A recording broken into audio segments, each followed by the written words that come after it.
अध्यक्ष महोदय, हमारी सेनाओं द्वारा की गई वेल कोऑर्डिनेटेड स्ट्राइक्स ने 9 टेररिस्ट इंफ्रास्ट्रक्चर टारगेट्स को प्रिसीजन के साथ, सटीकता के साथ हिट किया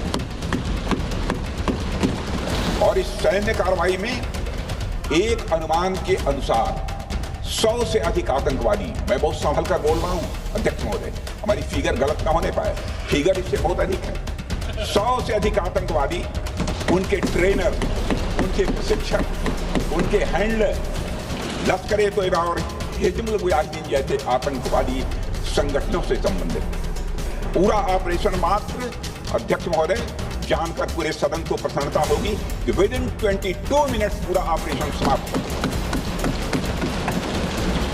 और हमने आतंकवादियों को उनके घर में घुसकर मारा। सशस्त्र बलों ने हमारी माताओं और बहनों के सिंदूर का बदला लिया और प्रत्येक भारतीय इस भावना से ओत-प्रोत हो गया। अध्यक्ष महोदय, मैं चाहूंगा कि पूरा सदन एक बार हमारे सेना के बहादुर जवानों के शौर्य और पराक्रम का अध्यक्ष महोदय, यह सिंदूर की लाली शौर्य की कहानी है। यह सिंदूर की लाली शौर्य की कहानी है, भारत के मस्तक पर वीरता की निशानी। अध्यक्ष महोदय, जैसा इस सदन को जानकारी है, 22 अप्रैल 2025 को जम्मू कश्मीर के पहलगाम क्षेत्र में एक अमानवीय और कायराना आतंकी हमला हुआ। इस हमले में हमारे 25 निर्दोष नागरिकों सहित एक नेपाली नागरिक की भी जान गई थी। उन निर्दोष लोगों की जान उनका धर्म पूछ कर लिया गया। यह अपने आप में अमानवीयता का सबसे कुत्सित और सबसे घृणित उदाहरण था।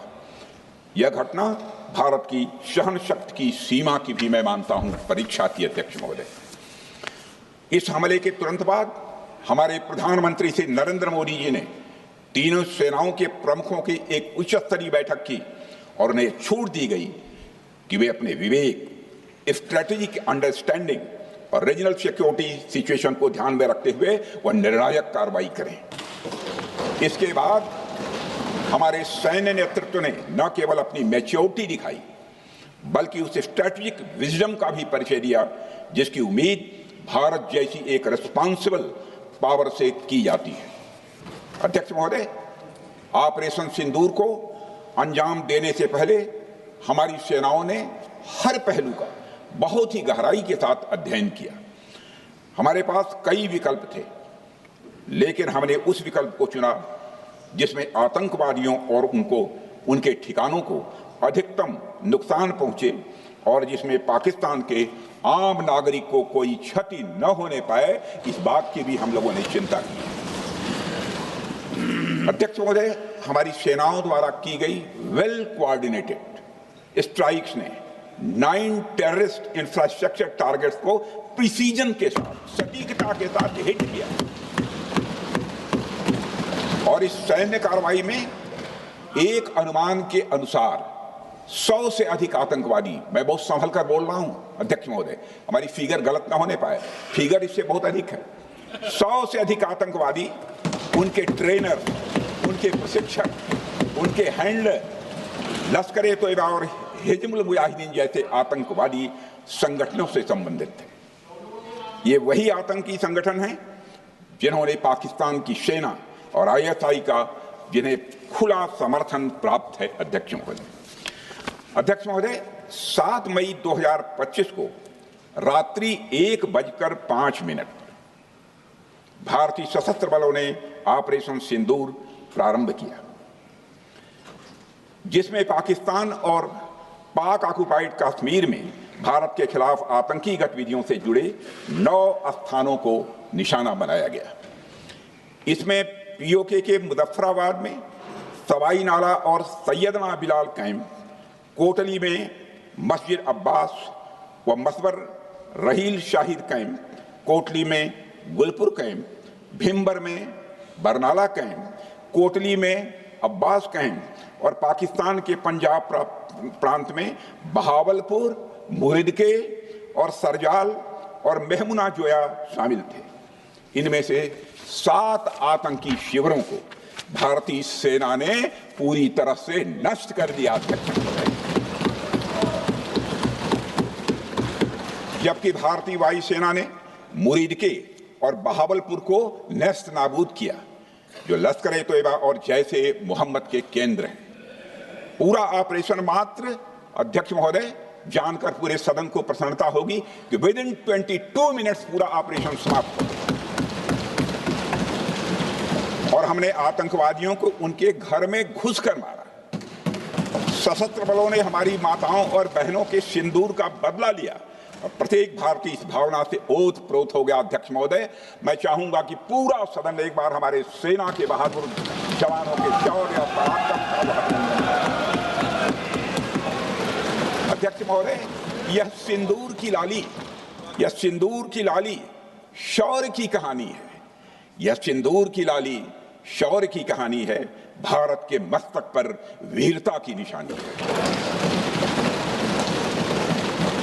अध्यक्ष महोदय, सेनाओं ने अंधेरी रात होने के बावजूद हमले की सफलता के स्पष्ट एविडेंस भी जुटाए हैं, साक्ष्य है हमारे पास। अध्यक्ष महोदय, हमले के कुछ ही घंटों के भीतर एक प्रेस रिलीज और मीडिया ब्रीफिंग के माध्यम से इन्हें जनता की जानकारी के लिए जारी कर दिया गया था।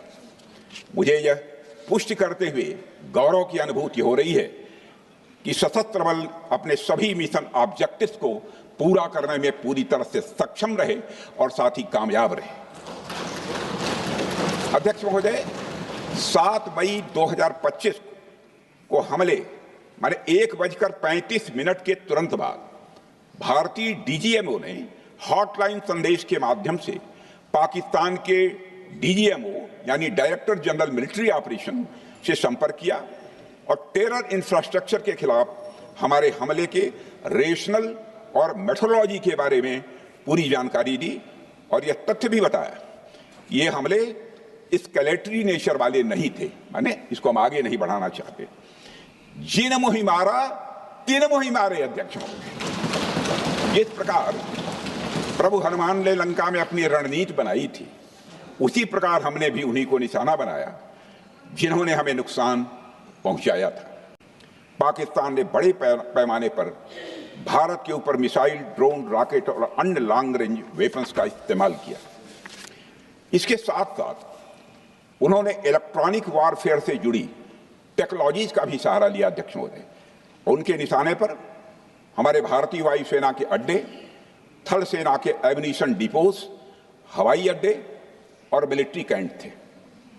अध्यक्ष महोदय, यह कहते हुए मुझे एक गौरव की अनुभूति हो रही है कि हमारे air defence system, counter drone system और इलेक्ट्रॉनिक इक्विपमेंट्स ने पाकिस्तान के इस हमले को पूरी तरह से नाकाम कर दिया। पाकिस्तान हमारे किसी भी टारगेट को हिट नहीं कर पाया। अध्यक्ष महोदय, और हमारे किसी भी इंपॉर्टेंट एसेट को नुकसान नहीं हुआ है। हमारी सुरक्षा व्यवस्था अध्यक्ष महोदय चाक चौबंद थी और हर हमले को हम लोग रोका गया। मैं इसके लिए भारतीय सेना के बहादुर सैनिकों की जमकर सराहना करता हूं, जिन्होंने दुश्मन के हर मंसूबे पर पानी फेर दिया। और अपने प्रतिपक्ष के मित्रों से भी कहना चाहता हूं, एक बार फिर से भारत के सेना के जवानों का कम से कम मेज थपथपाकर उनका अभिनंदन करिए। बहुत बहुत धन्यवाद। बहुत बहुत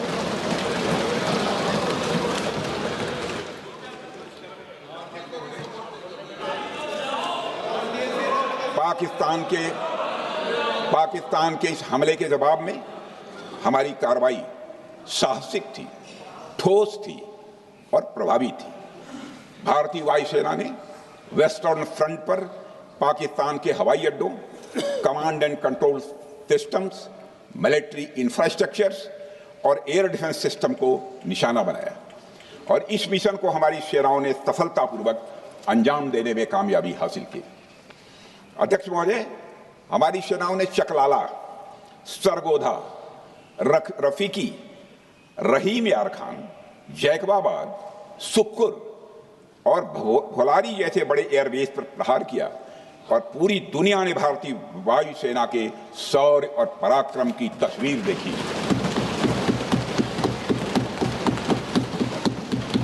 अध्यक्ष महोदय, ऑपरेशन सिंदूर ट्राई सर्विसेज कोऑर्डिनेशन का एक बेमिसाल उदाहरण था। जब भारतीय वायुसेना ने आसमान से हमले किए, हमारी थल सेना ने जमीन पर मोर्चा संभाल लिया। हमारे जवान नियंत्रण रेखा पर पूरी ताकत से डटे रहे और पाकिस्तान की हर हरकत का करारा जवाब दिया। अध्यक्ष महोदय, भारतीय नौसेना ने भी, लोग पूछते हैं भारतीय नौसेना का क्या रोल था, भारतीय नौसेना ने भी उत्तरी अरब सागर में अपनी तैनाती मजबूत कर दी। भारतीय नौसैनिकों ने पाकिस्तान को यह साफ संदेश दिया कि हम समुद्र से लेकर जमीन तक पाकिस्तान के हर महत्वपूर्ण ठिकानों पर प्रहार करने में न केवल सक्षम हैं बल्कि हम तैयार हैं। अध्यक्ष महोदय, इस ऑपरेशन का मकसद टेररिस्ट कैंप्स और उनके सपोर्टर्स को टारगेट करना, उन्हें नेस्त नाबूद करना था और यह साफ संदेश देना था कि भारत आतंकवाद के विरुद्ध जीरो टॉलरेंस रखता है। भारत ने कार्रवाई इसलिए रोकी क्योंकि कॉन्फ्लिक्ट के पहले और उसके दौरान जो भी पॉलिटिकल और मिलिट्री ऑब्जेक्टिव्स तय किए गए थे उसे हम पूरी तरह से हासिल कर चुके थे। अगर आप ये खबर फेसबुक पर देख रहे हैं तो वीडियो को लाइक करके पेज को फॉलो करें। इसके अलावा अगर आप इस खबर से यूट्यूब के जरिए जुड़े हैं तो चैनल को सब्सक्राइब करके बेल आइकन दबाना बिल्कुल ना भूलें। नमस्कार।